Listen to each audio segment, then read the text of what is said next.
चलो हम बताते। ये ब्रज 84 कोस की परिक्रमा सबसे पहले बाबा नंद और मैया यशोदा ने दिए, भगवान के माता पिता ने। ब्रज 84 कोस की परिक्रमा नंद बाबा और मैया यशोदा ने दी है। उसके पीछे एक विशेष रीजन है। क्या रीजन है?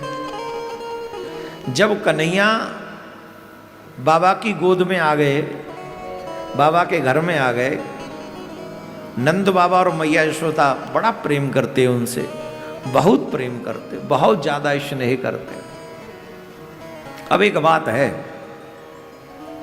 मनुष्य जीवन में, सनातनियों में एक बात तो है कि मनुष्य जीवन प्राप्त करने के बाद चारों धाम की यात्रा करनी चाहिए। सुनिए कि नहीं, कि चारों धाम की यात्रा किए बिना मनुष्य जीवन सफल नहीं है, ऐसा माना जाता है। अब कन्हैया आ गए और कन्हैया में मन आ गया, मैया यशोदा का, बाबा नंद का। अब बार बार इच्छा होती है नंद बाबा की, अब बुढ़ापा है, न जाने जीवन में कब संसार छोड़ के जाना पड़े, तो चार धाम तो कर ही ले, चार धाम कर ले। पर जब कन्हैया को देखते हैं तो कहते हैं कि भाई चार धाम के लिए जाएंगे तो कन्हैया से वियोग हो जाएगा। बार बार मन अटक जाता है कन्हैया में। तो अंत तो गत्वा एक दिन बाबा ने डिसाइड कर लिया कि नहीं, अब तो चलना ही है, अब तो हम जाएंगे। कन्हैया से कहा, कृष्ण अब मैं चार धाम की यात्रा करना चाहता हूं। बाबा कहा करेगो चार धाम की यात्रा, बड़ो बूढ़ो शरीर है, काऊ खाई में पाम फिसल गो तो गड़बड़ है जाएगी, रिंदेव। बोले नहीं महाराज, अब तो लाला तेरो प्रेम तो हमें जान नहीं देगो, पर तेरे प्रेम दे तो ऐसे ही है, पर अब हम जाएंगे चाहे कछू है जाए। बोले बाबा ना मान रहे तो चलो, अगर आप ना मान रहे तो चलो, ले चलो। अरे तू ना जावेगो, तू यहीं रहे, यहीं रहो, आप अकेले जाओगे? बोले हाँ मैं अकेले जाऊंगा। बोले चलो ठीक है, एक काम कर बाबा, तुम्हें पहले पड़ाव तक तो छोड़ आऊं, वृंदावन तक। बोले ठीक है चल। बाबा बड़े उत्सुक है, बड़े आनंद में है कि चार धाम की यात्रा पे जा रहा हूं, चार धाम की यात्रा पे जा रहा हूं, चार धाम। बड़े बड़े प्रसन्न है महाराज, बहुत खुश।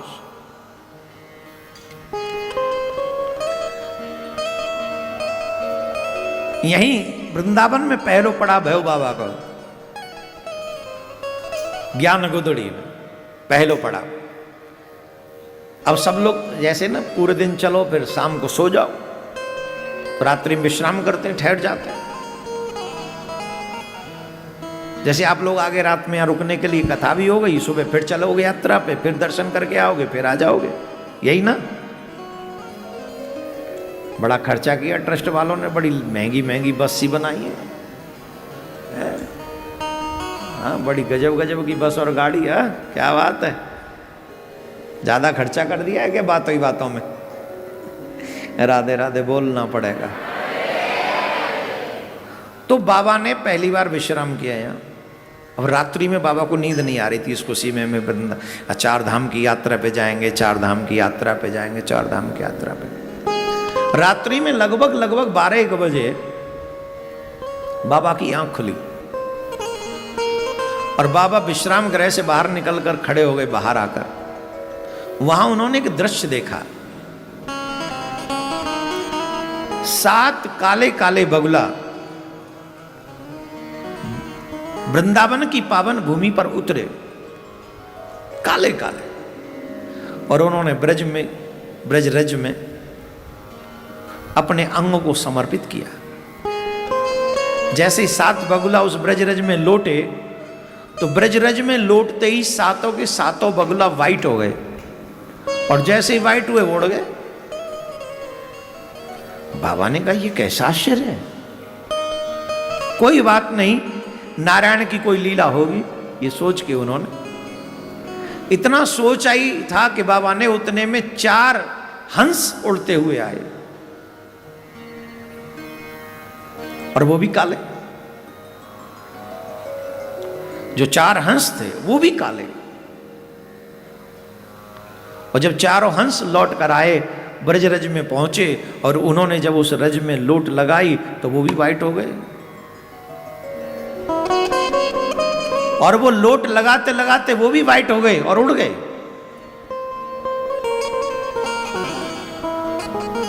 वो भी उड़ गए।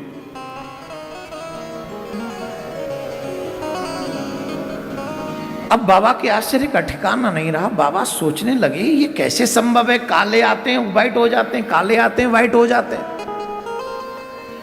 फिर एक घोड़ा आया,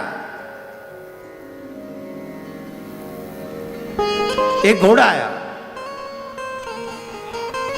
वो भी काला, और ब्रजरज में उसने लोट लगाई, वो भी वाइट हो गया। और जब वो लोट लगाकर वाइट हुआ, और जैसे ही वाइट हुआ तो अब बाबा से नहीं रहा गया। बाबा ने पूछा, जानना चाहा कि आखिर ये पूरी रहस्य क्या है, मुझे जानना चाहिए। तो वाइट घोड़ा जब हुआ तो वो जब जाने लगा तो उन्होंने कहा, हेलो भैया, ओ देवता, कौन हो तुम, प्रणाम करते हम तुमको, एक बार सुनो जरा हमारी। वो जानते थे कि ये भगवान कृष्ण के पिताजी हैं। उन्होंने कहा, हम आपको नमन करते हैं, मनुष्य की भाषा में। भैया तुम तो मनुष्य की वाणी बोल रहे हो। बोले मैं साधारण नहीं। भगवान नंद बाबा बोले, आप कौन हो? बोले मैं तीर्थराज प्रयाग हूं। आप तीर्थराज प्रयाग? बोले हाँ। तो आप काले होकर आए थे और यहां वाइट हो गए, क्यों, कैसे? और ये आज रात्रि भर में ये बड़ा आश्चर्य देख रहा हूं, बड़ा अद्भुत आश्चर्य मेरे रात्रि भर में चल रहा है। 7 बगुले आए, 4 हंस आए, वो सब काले थे, और आज आप भी आए काले, और यहां करोगे सफेद, क्या है? बोले बाबा हम आपको पूरा रहस्य बताते, सुनो जरा ध्यान से। बताओ ना महाराज। बोले बाबा, जिन 7 बगुलों को आपने देखा है, वो 7 बगुले साधारण नहीं थे। तो बोले 7 बगुले वो सप्तपुरी हैं। क्या हैं? सप्तपुरी हैं। और जिन 4 हंसों को आपने देखा, वो 4 हंस नहीं थे, वो 4 धाम थे। वो 4 धाम, वो सप्तपुरी, और मैं स्वयं तीर्थपति प्रयागराज। बोले भैया ये तो चलो अच्छा हो गया, पर ये तो बताओ तुम आए क्यों, काले क्यों, फिर यहां वाइट क्यों? ये रीजन तो समझ में नहीं आया ना, ये हमको जरा समझाओ। बोले सुनो, जब भी कोई मनुष्य सप्तपुरियों में से किसी पुरी में जाता है, या जब भी कोई मनुष्य 4 धामों में जाता है, या इन्हीं बातों को समझो, जिस धाम में जाता है, जिस तीर्थ में जाता है, तो तब तक के पाप वो वहां छोड़ आता है। समझ रहे हैं? जैसे आपने कल तक जितने भी पाप किए होंगे, आज आपने ब्रजरज में लोट लगाई, समाप्त। अब यहां से जब जाके दोबारा पाप करोगे तो फिर संग्रह शुरू हो जाएगा, लेकिन अब तक के पाप समाप्त। इसलिए साल में जब भी अवसर मिले तीर्थ करते रहना चाहिए, क्योंकि पाप तो हर दिन होंगे। पाप एक दिन में तो होगा नहीं सकता। आप कितने भी अच्छे बने रहो तो भी पाप चेंटियां तो मरी जाएंगी आपके पैरों से, फलों में आ जाते हैं। सांस लेने से कीटाणु मरते हैं। आने जाने में कभी मानसिक पाप, कभी न जाने 500 प्रकार के पाप वैसे ही होते रहते हैं। तो पाप तो हर पल होते हैं। इसलिए मनुष्य जब तीर्थ में जाता है तो तीर्थ में जाने से उसके पाप नष्ट होते हैं। इसलिए तीर्थ यात्रा करनी चाहिए। इसलिए तो हम तो कहते हैं हर पूर्णिमा आया करो वृंदावन में, महीने भर के पाप तुरंत महीने के महीने खत्म करो। ज्यादा महंगा चल गया, मामला लंबा चला तो बहुत खतरनाक हो जाता है। पाप काटने ही वृंदावन आया करो। तो बोले महाराज, जब भी मनुष्य कभी तीर्थ में जाता है, सप्तपुरियों में, धामों में, या हमारे, और ये सब जब जाते हैं तो अपने पाप तीर्थों में छोड़ के आते हैं। लेकिन साल में एक बार प्रयागराज में सभी तीर्थ जाते हैं। वो पूरे साल के पाप इकट्ठे करके वहां पहुंच जाते हैं, वो हम में छोड़ जाते हैं। तो बोले महाराज चारों धाम सप्तपुरी और मैं स्वयं प्रयागराज, जब ये सब पाप इकट्ठे होते हैं तो हम इस ब्रज में आते हैं। उन पापों के कारण हम काले पड़ जाते हैं। साधारण पाप नहीं है इन लोगों के, भयानक पाप हैं। उन लोगों के पापों के कारण हम काले पड़ जाते हैं।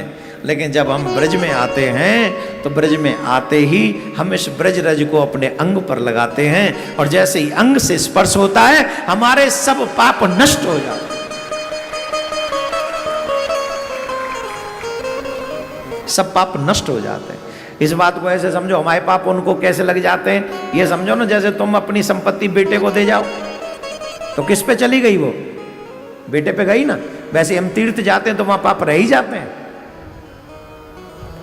और वो ब्रज रज में लोट लगाने से सारे पाप नष्ट हो गए उनके।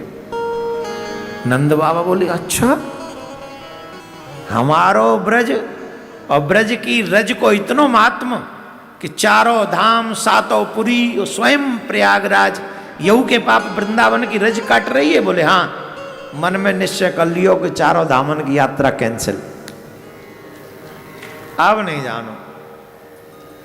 ऐसे ब्रज में जन्म भयो, ऐसे ब्रज में हम आए जहां चारों धाम आवे, सप्तपुरी आवे, प्रयागराज आवे, फिर हम काहे को वहां भटके। सवेरो भयो, कन्हैया ने कही बाबा जाओ। कहाँ? बोले चारों धाम। मैं ना जा रहा हूं। क्यों? तूने तो बड़े लड्डू बड्डू बांधे, बड़ी व्यवस्था करी सामान की, जा का? बोले लाला अब नहीं जा रहे हो। मोह का पतो ही कि जा ब्रज में हमारो जन्म भयो है, वह ब्रज को इतना बड़ो महात्म है। चारों धाम सप्तपुरी प्रयागराज यहीं आवे है ना। वो पद है, कौन सा पद है वो? जानते नहीं हो हम काशी केदारनाथ बसे दास दासी हैं,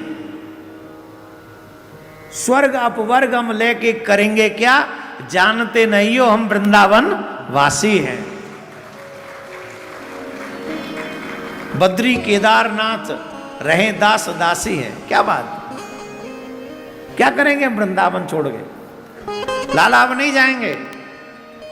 बोले बाबा अब तेने बात तो सोची ना कि चार धाम करेंगे? हाँ बाला बेटा सोची तो होती। बोले चल तो चार धाम यहीं करवाऊं। ब्रज 84 कोस में ये सब, केदारनाथ भी हैं, बद्रीनाथ भी हैं, और गंगोत्री भी है, जमुनोत्री भी है। चारों धाम यही हैं। और जितने भी भारतवर्ष में तीर्थ हैं सब यहीं कहीं न कहीं किसी न किसी रूप में विराजमान है। कहाँ? ब्रज 84 कोस में। और ब्रज 84 कोस के महात्म क्या है? जो मनुष्य ब्रज 84 कोस एक बार कर लेता है वो 84 के चक्कर से मुक्त हो जाता है।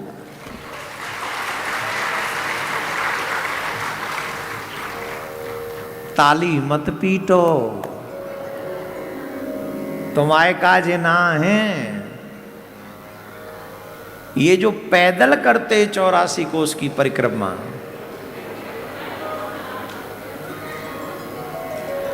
ये उनके लिए है। तो महाराज हमारो किरायो बेकार गयो?